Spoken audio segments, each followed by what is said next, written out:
ओम शांति। ओम शांति। आज की तारीख है 18 जून 2020। साकार महावाक्य। बाबा कहते, मीठे बच्चे, बाप तुम्हें नई दुनिया के लिए राजयोग सिखला रहे हैं। बाप तुम्हें नई दुनिया के लिए राजयोग सिखला रहे हैं। इसलिए इस पुरानी दुनिया का विनाश भी जरूर होना है। इसलिए इस पुरानी दुनिया का विनाश भी जरूर होना है। राजयोग सीख रहे नई दुनिया के लिए, इसलिए इस पुरानी दुनिया का विनाश भी जरूर होना है। जैसे शरीर का अंत निश्चित है, इसी तरह से नई दुनिया की स्थापना हो रही है, तो पुरानी दुनिया का विनाश तो होना ही है। हर एक चीज एक समय सीमा पे होती है ना। तो अभी नई दुनिया में जाना है, उसके लिए राजयोग बाबा सिखा रहे हैं। राजाओं का राजा बनाने के लिए स्वराज्य अधिकारी बना रहे हैं। तो राजयोग क्या है, इस पे जरूर विचार करना। क्या है राजयोग, जिसको सीख कर आप नई दुनिया के मालिक बन जाते हो और आप नई दुनिया में जा रहे हो। राजयोग सत्युग में नहीं है, संगम पर है। संगम पर हम राजयोग सीख रहे हैं बाप से, और सत्युग में राजयोग नहीं करेंगे। तो संगम पर राजयोग सिखला रहे बाबा, क्योंकि बाबा भी सत्युग में नहीं मिलेगा। बाबा आया संगम पर, सिखलाएगा संगम पर, सीखेंगे संगम पर, प्राप्ति करेंगे सत्युग में। वो है पोजीशन पाने का युग। वहाँ पे पोजीशन प्राप्त कर लेंगे। तो इसीलिए इस पुरानी दुनिया का विनाश भी जरूर होना है। आज का प्रश्न, मनुष्यों में कौन सी एक अच्छी आदत पड़ी हुई है लेकिन उससे भी प्राप्ति नहीं होती? उत्तर, मनुष्य में भगवान को याद करने की जैसे आदत पड़ी हुई है। ओ गॉड, ऐसे मुख पे चढ़ा हुआ ना, ये भगवान, कभी ना कभी सबके मुंह से ऐसे निकला ही हुआ है। यूनिवर्सल है ये। उसे भगवान कहते हैं, पर भगवान के बारे में नहीं जानते हम। मनुष्य में भगवान को याद करने की जैसे आदत पड़ी हुई है। जब कोई बात होती है तो कह देते हैं हे भगवान। जब कोई भी बात होती है तो कह देते हैं हे भगवान। सामने शिवलिंग आ जाता है, लेकिन पहचान यथार्थ न होने के कारण प्राप्ति नहीं होती है। सामने शिवलिंग आ जाता है, लेकिन पहचान यथार्थ न होने के कारण प्राप्ति नहीं होती है। फिर कह देते सुख दुख सब वही देता है। फिर कह देते सुख दुख सब वही देता है। तुम बच्चे अभी ऐसे नहीं कहेंगे। तुम बच्चे अभी ऐसे नहीं कहेंगे। बाबा कैसे समझाते हैं कि एक आदत तो पड़ी है भगवान भगवान कहने की, लेकिन पहचान यथार्थ नहीं है तो प्राप्ति नहीं होती है। फिर सब कह देते हैं सुख दुख सब वही देता है।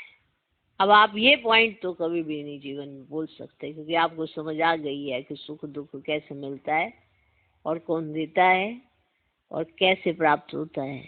लेकिन भगवान नहीं देता है। दुख तो कभी भगवान नहीं देता है। अगर भगवान दुख देता तो जो दुख देता है उसको दुख में याद नहीं करते हैं। तो जो सुख देता है उसको दुख में याद करते हैं। साथ उसी का मांगा जाता है जो साथ देता है। जो साथ ही ना देता हो, जो दुखी करता हो, तो उसको थोड़ा याद करेंगे। तो जो सदा सुख देता है उसी को याद किया जाता है। इसलिए कहा जाता है हे भगवान। कोई भी बात होती तो कहते हैं हे भगवान। तो मनुष्य में भगवान को याद करने की जैसे आदत पड़ी हुई है। जब कोई बात होती है ना तो कह देते हैं हे भगवान। सामने शिवलिंग आ जाता है, लेकिन पहचान यथार्थ ना होने के कारण प्राप्ति नहीं होती है। फिर कह देते सुख दुख सब वही देता है। तुम बच्चे अभी ऐसे नहीं कहेंगे। ओम शांति। बाप जिसको रचता कहा जाता है, किसका रचता? किसका रचता? क्या रचता है? नई दुनिया का रचता है ना, आपको नई दुनिया के लायक बनाता है, नई दुनिया का रचता हो गया ना। उन्होंने बताया ना कि ब्रह्मा द्वारा स्थापना, तो दिखाते हैं कि ब्रह्मा की नाक से ऐसे निकले, मुंह से ऐसे निकले, हाथ से निकले, टांग से निकले, पेट से निकले, ऐसे दिखा देते। तो वो सोचते हैं कि ऐसे ब्रह्मा ने रचा है।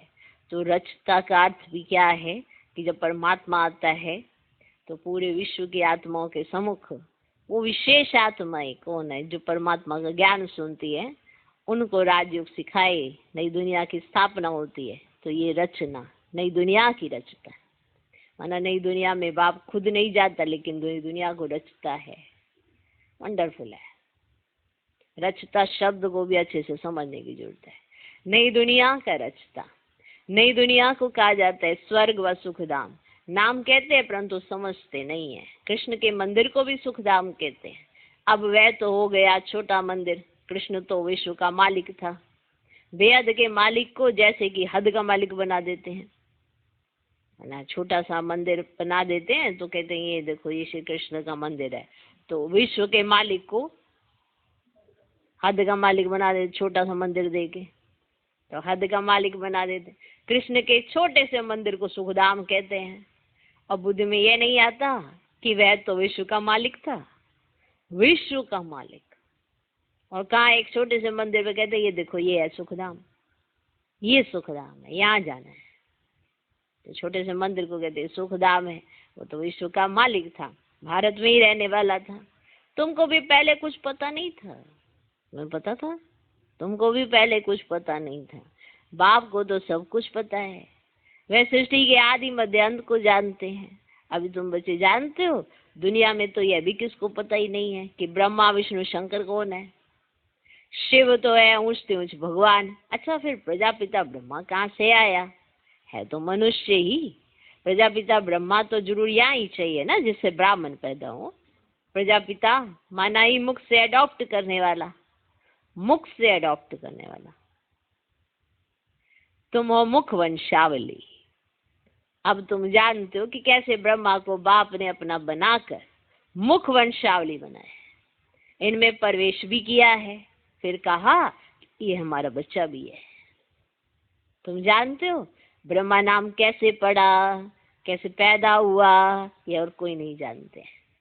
सिर्फ महिमा गाते हैं कि परम पिता परमात्मा ऊंचते ऊंच है, परंतु यह कोई की बुद्धि में नहीं आता कि ऊंचते ऊंच बाप है।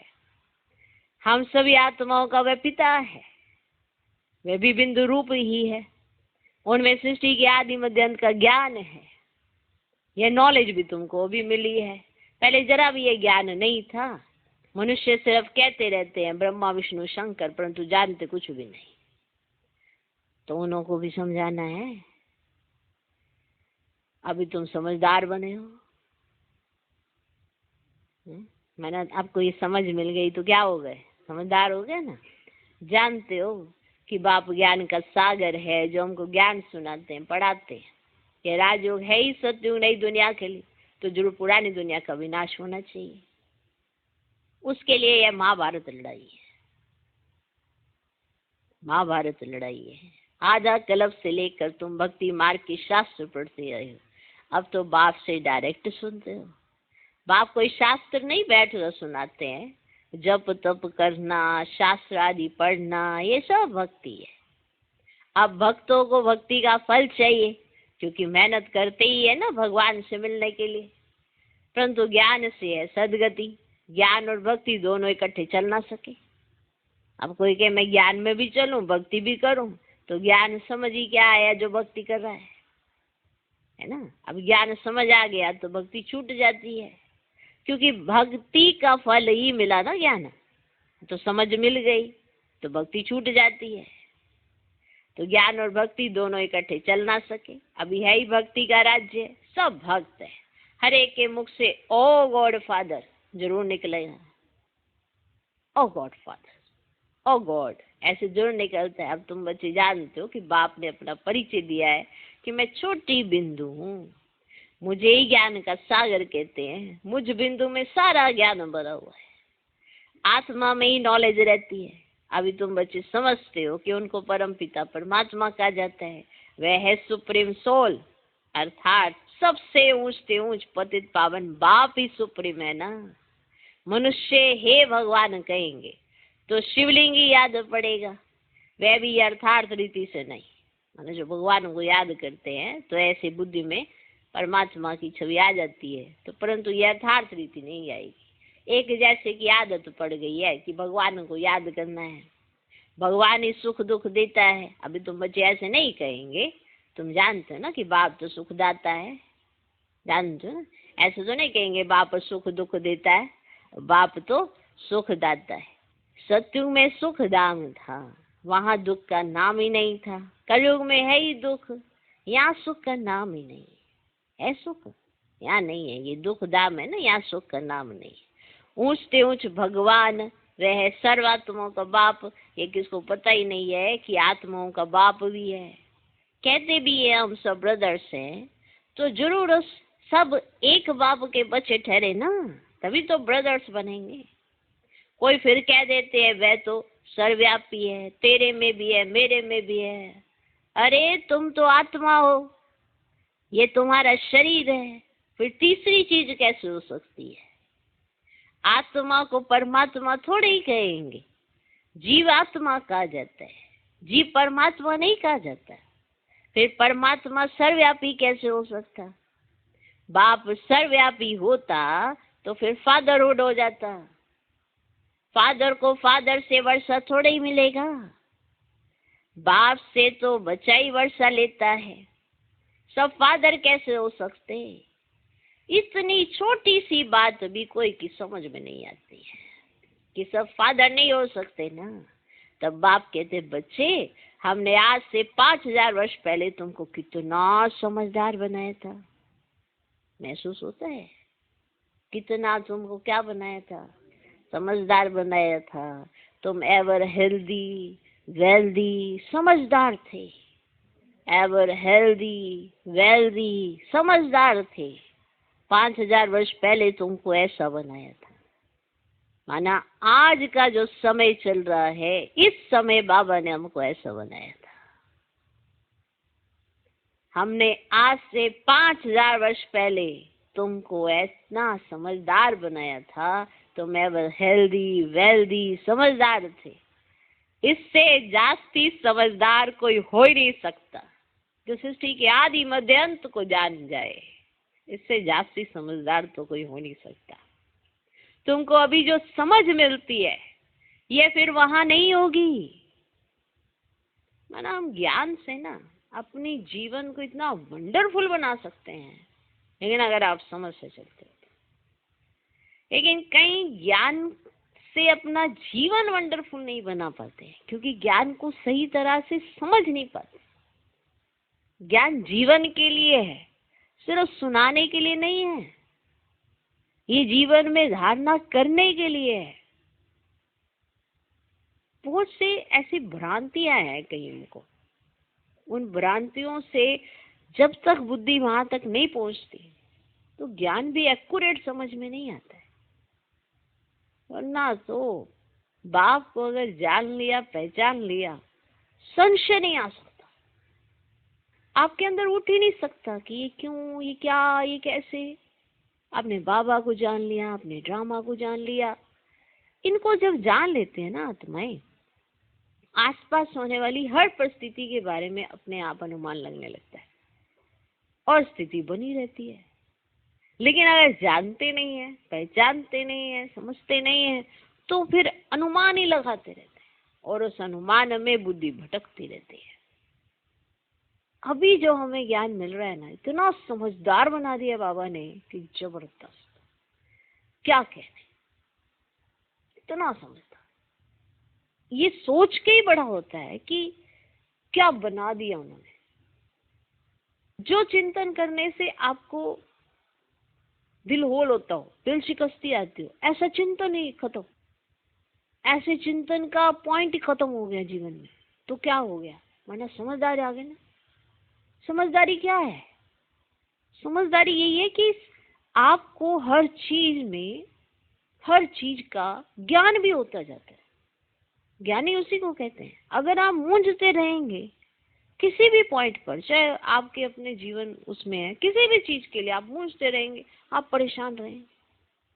चाहे आप शरीर को ले लो, चाहे आत्मा को ले लो, चाहे इससे जुड़े हुए देहधारियों को ले लो, चाहे वस्तु वैभव कोई भी साधन को ले लो, अगर आपको समझ में आ गया है ना, आज समझदार पे आप जरूर सोचना क्या है ये समझदारी। अब हम कहते हैं हमसे ये भूल हुई, ठीक है, समझ आ गई ना, समझ आ गई ना, इसका मतलब आपको समझ आ गई, अगेन नहीं होने वाली है, क्योंकि आपको समझ आ गई। लेकिन अगर हम कहते हैं हमसे ये भूल हुई, लेकिन उसका कारण ये है, कोई और भी इन्वॉल्व है, उसकी वजह से मेरे अंदर ये गलतियां हुई है, तो इसका मतलब आपको समझ नहीं आई है। क्योंकि किसी को भी ब्लेम करना, व्यक्ति, वस्तु, वैभव या प्रकृति, किसी को भी ब्लेम अगर आपने किया अपनी गलती के लिए, तो आप समझदार नहीं है। समझ माना आपको ये तक पता चल गया है कि आपके कर्मों का बंधन क्या है और आपके कर्म संबंध कैसे बनते हैं, आपका हिसाब किताब कैसे बनता है, 84 जन्मों का चक्र क्या है, सृष्टि का आदि मध्य अंत क्या है, और अब क्या आने वाला है, क्या चल रहा है। जब ये सारी चीजें बुद्धि में रहती हैं और प्रैक्टिकल जीवन में यूज करते हैं, तो मुझे नहीं लगता कि किसी भी जगह पर आप उलझ सकते हैं। कहीं पर भी उलझना, कहीं पर भी कुछ भी होना, उसका एकमात्र कारण समझ की कमी ही होती है। और जब हम समझदार हो जाते हैं, जैसे आज हमें ये भी पता है कि 84 जन्म होते हैं, 5000 वर्ष का चक्र होता है, इसका आदि क्या था वो भी पता है, सत्युग कैसे स्थापन हुआ था वो भी पता है, कलयुग है, कलयुग का अंत आना है, और समय प्रति समय क्या क्या सीन आने वाले हैं ये भी पता है। तो आप सोचो हम कितने समझदार होने चाहिए। मुंझाई सा ही नहीं सकती किसी भी पॉइंट पर या किसी भी बात पर या किसी व्यक्ति की किसी भी कर्मशैली पर, उसे कहते हैं समझदार। आज हमें संगम पर जो समझ मिली है कि ना सत्युग में रहेगी, ना त्रेता, ना द्वापर, ना कलयुग, और इसी समझ के पिछाड़ी यही इच्छा रहेगी कि भगवान मिले, और उसके मिलने के बाद जो हमें मिल रहा है ना इस समय, ये आत्मा में स्टोर होगा।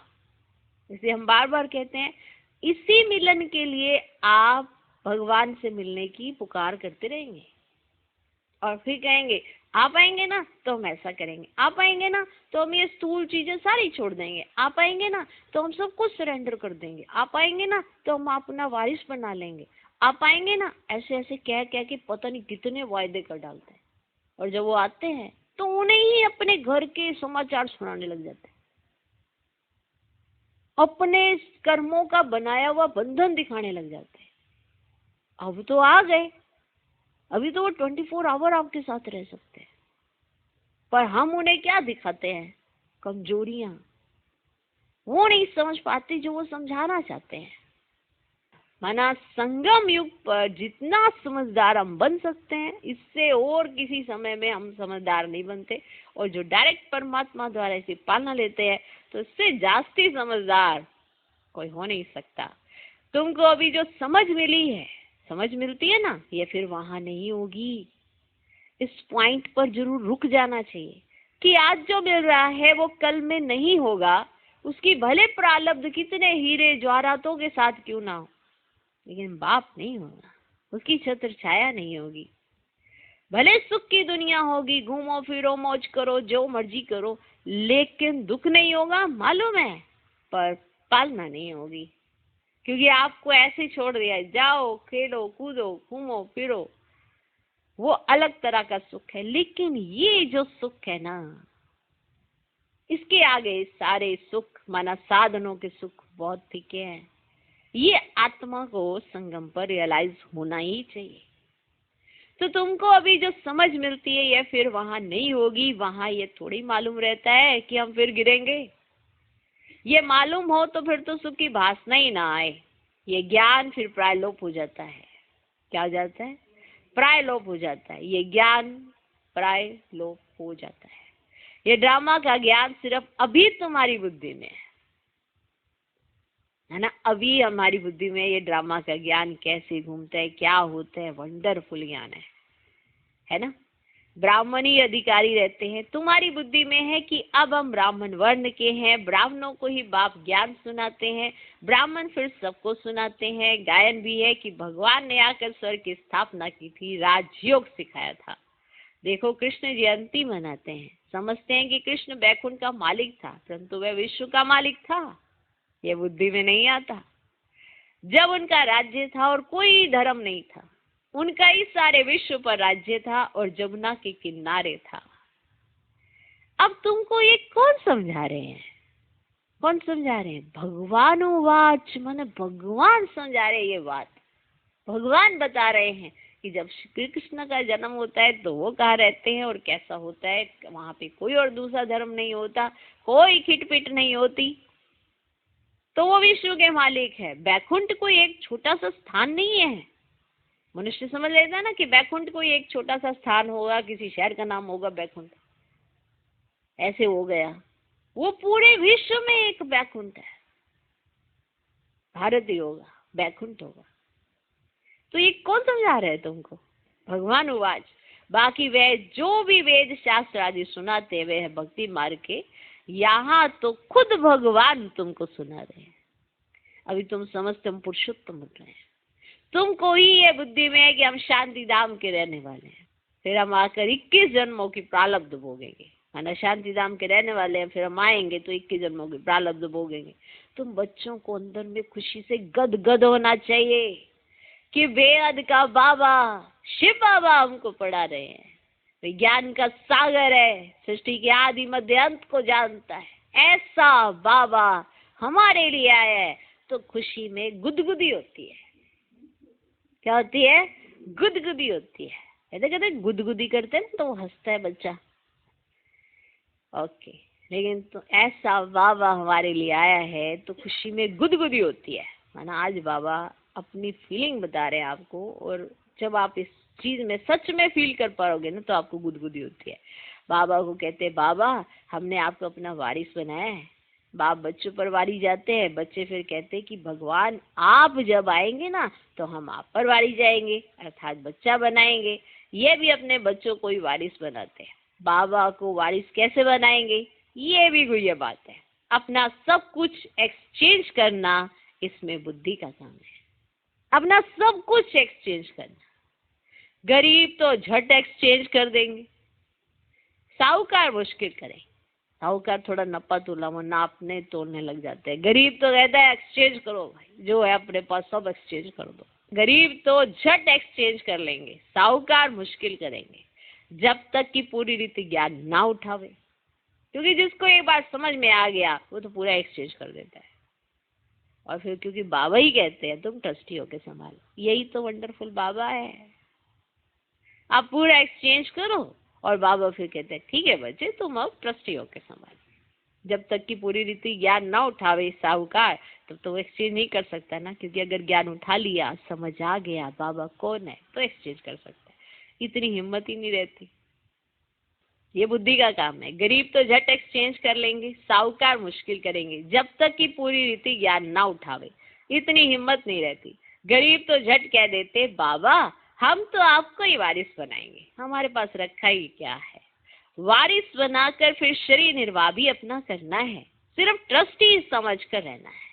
युक्तियां बहुत बताते रहते हैं। बाप तो सिर्फ देखते हैं कि कोई पाप कर्म में तो पैसे खराब नहीं करते हैं, है ना। आप बाबा को सिर्फ ये बताओ कि कोई पाप कर्म में तो पैसे खराब नहीं करते हो। मनुष्य को पुण्य आत्मा बनाने में पैसे लगाते हैं, सर्विस भी कायदे से करते हैं। ये पूरी जांच करेंगे फिर सब राय देंगे। बाबा फिर पूरी जांच करेंगे फिर सब राय देंगे। ये भी धंधे में ईश्वर अर्थ निकालते थे ना, वह तो था इनडायरेक्ट, अभी बाप डायरेक्ट आए हैं। मनुष्य समझते हम जो कुछ करते हैं उनका फल ईश्वर दूसरे जन्म में देते हैं। कोई गरीब दुखी है तो समझेंगे कर्म ही ऐसा किया हुआ है, अच्छे कर्म किए हैं तो सुखी है। बाप तुम बच्चों को कर्मों की गति पर समझाते हैं। रावण राज्य में तुम्हारे सब कर्म विकर्म ही हो जाते हैं। जो भी कर्म करते हो रावण राज्य में वो सब विकर्म हो जाते हैं। सतयुग और त्रेता में रावण ही नहीं, इसलिए वहां कोई कर्म विकर्म नहीं होता। इसलिए सतयुग त्रेता में हर कर्म अकर्म होता है और रावण राज्य में हर कर्म विकर्म बन जाता है।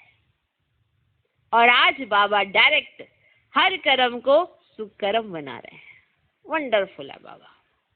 यहाँ जो अच्छे कर्म करते हैं उनका अल्पकाल के लिए सुख मिलता है, फिर भी कोई ना कोई रोग खिटपिट तो रहती ही है, क्योंकि अल्पकाल का सुख है।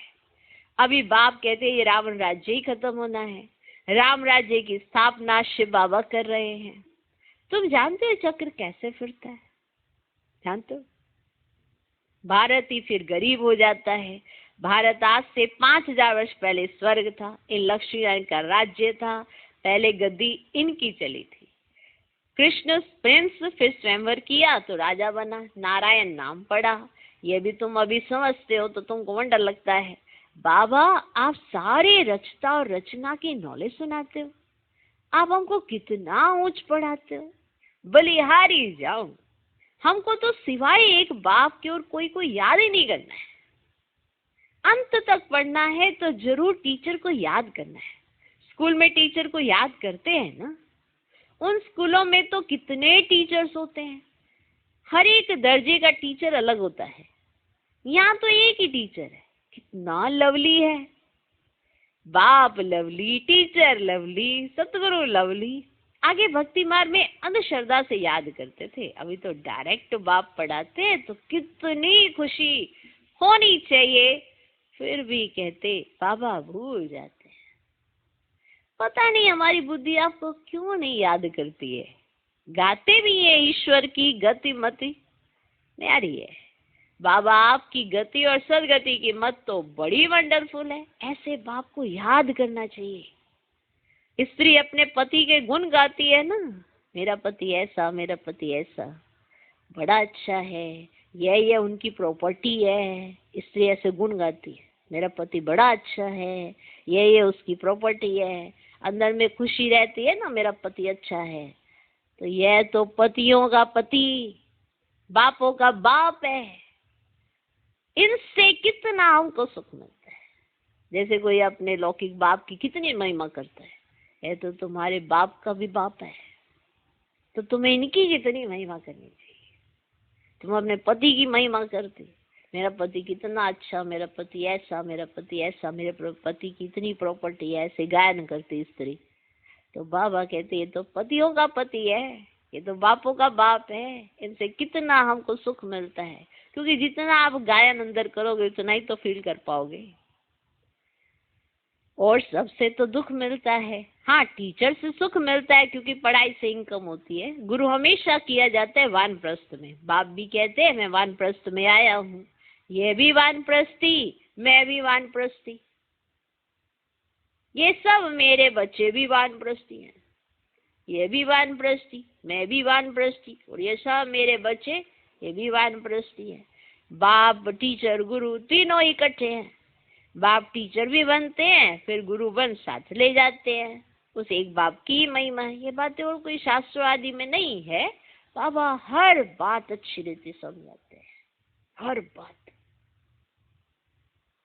इनसे ऊंची नॉलेज कोई होती ही नहीं, ना जानने की दरकार रहती है। माना इससे ऊंची नॉलेज कोई होती नहीं है और ना ही जानने की दरकार रहती है। हम सब कुछ जानकर विश्व के मालिक बन जाते हैं और जास्ती क्या करेंगे। बच्चों की बुद्धि में यह हो तब खुशी में और उसी याद में रहे। पुण्य आत्मा बनने के लिए याद में जरूर रहना चाहिए। माया का धर्म है तुम्हारे योग को तोड़ना, वो अपना धर्म निभा रही है, तुम्हारा योग तोड़ना, और तुम्हें यही नहीं पता चल रहा वो अपना धर्म निभा रही है। तो तुम समझ रहे हो क्या करे क्या करे। उसका धर्म है तुम्हारा योग तोड़ना। योग में ही माया बिगड़ डालती है। उसका काम है तुम्हारा योग तोड़ना, क्योंकि वो अपना धर्म निभा रही है। तुम्हारा धर्म है योग लगा के रखना, याद करना ही तुम्हारा धर्म है। तुम अपना धर्म निभा ही नहीं रहे हो, माया अपना धर्म निभा रही है।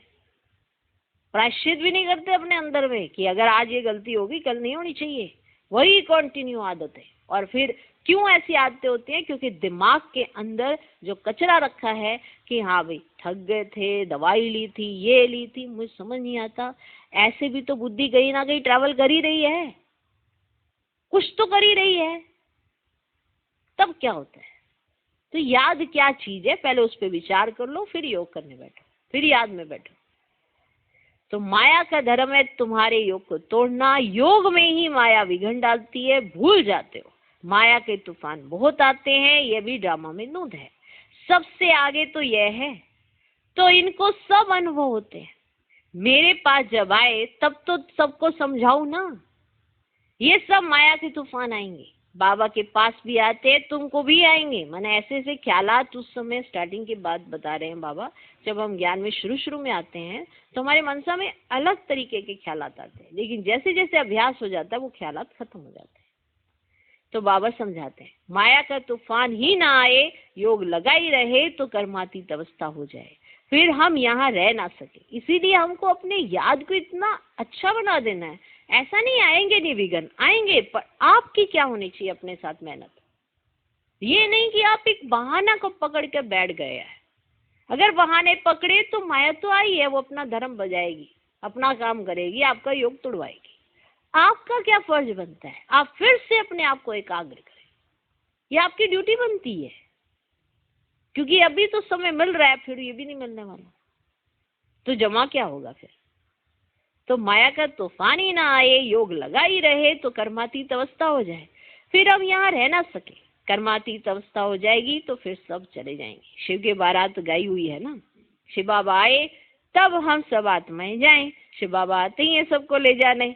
सत्युग में इतनी आत्माएं थोड़ी ही होंगी। अच्छा, मीठे मीठे सिकिलधे बच्चों प्रति माता पिता बाप दादा का याद प्यार और गुड मॉर्निंग। रूहानी बाप की रूहानी बच्चों को नमस्ते।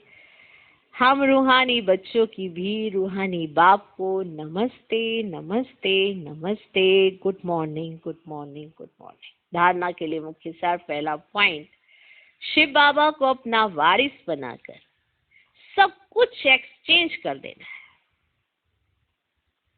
शिव बाबा को अपना वारिस बनाकर सब कुछ एक्सचेंज कर देना है। वारिस बनाकर शरीर निर्वाह भी करना है। वारिस बनाकर शरीर निर्वाह भी करना है। ट्रस्टी समझ कर रहना है। पैसे कोई भी पाप कर्म में नहीं लगाने हैं। पैसे कोई भी पाप कर्म में नहीं लगाने हैं। पैसे की संभाल करनी है ट्रस्टी बनकर। इसे याद रखना है कि ये जो धन है ना मेरे पास, ये शिव बाबा का है, इसलिए कहीं पर भी गलत जगह उस धन को नहीं लगाना है। पैसे कोई भी पाप कर्म में नहीं लगाने हैं। दूसरा पॉइंट, अंदर खुशी में गुदगुदी होती रहे। अंदर खुशी में गुदगुदी होती रहे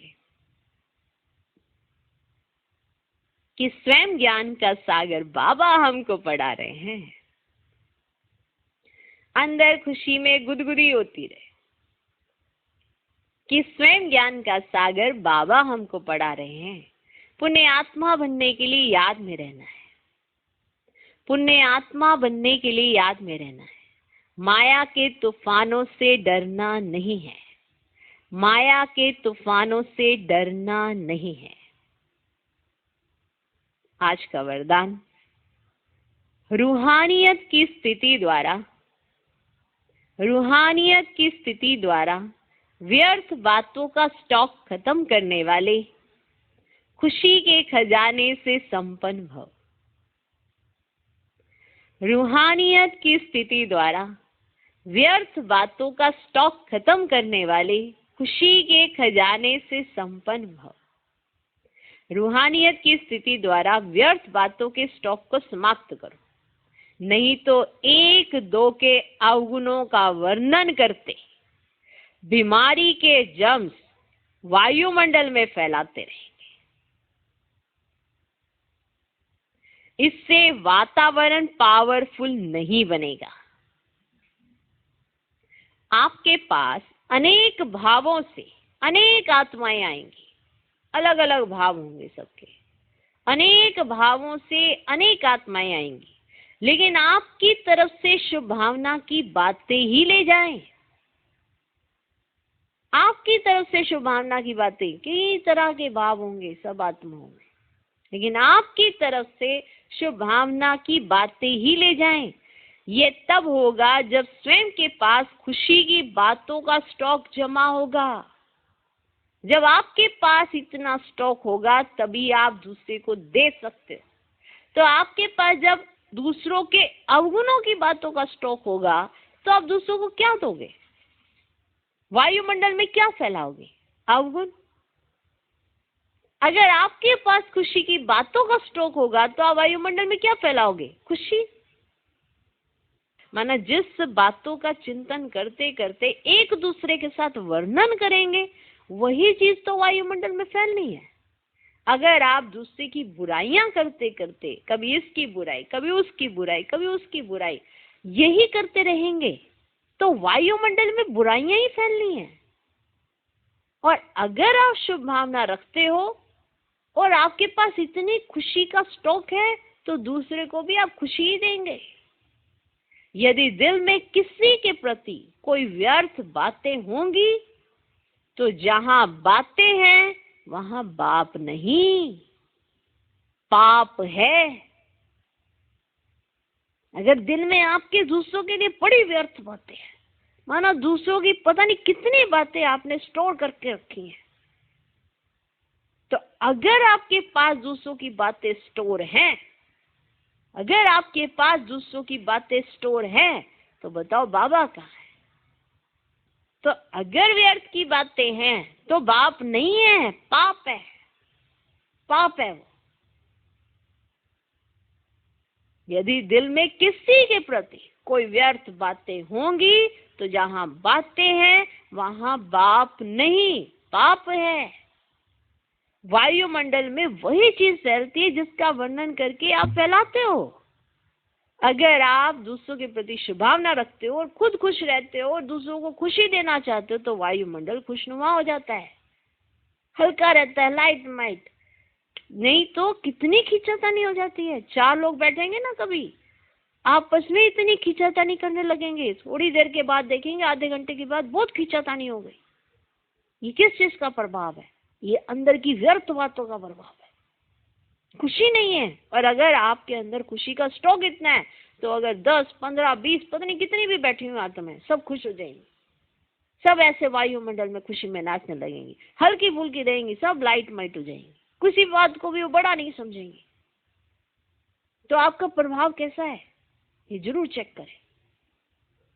खुशनुमा है कि जिससे आप वायुमंडल को लाइट माइट कर देते हैं, हल्का बना देते हैं, या भारी है जिससे आप एक दूसरे की बुराइयां करके वर्णन करते हैं एक दूसरे के साथ? कैसा है? तो स्टॉक देखिए अपने पास। तो जहां बातें हैं वह बाप नहीं है, क्या है? पाप है। आज का स्लोगन, स्मृति का स्विच ऑन हो तो मूड ऑफ हो नहीं सकती। स्मृति का स्विच ऑन हो माना आपके पास श्रेष्ठ संकल्पों का माना स्विच ऑन होना चाहिए। श्रेष्ठ संकल्प, उसका स्विच आपका ऑन है, स्मृति का। आपको याद है कि आप कौन हो, बाप कौन है। तो अगर स्मृति का स्विच ऑन है तो मूड ऑफ हो ही नहीं सकती, और अगर मूड ऑफ है तो स्मृति का स्विच ऑफ है। तो स्मृति का स्विच ऑन हो तो मूड ऑफ हो ही नहीं सकती। ओम शांति।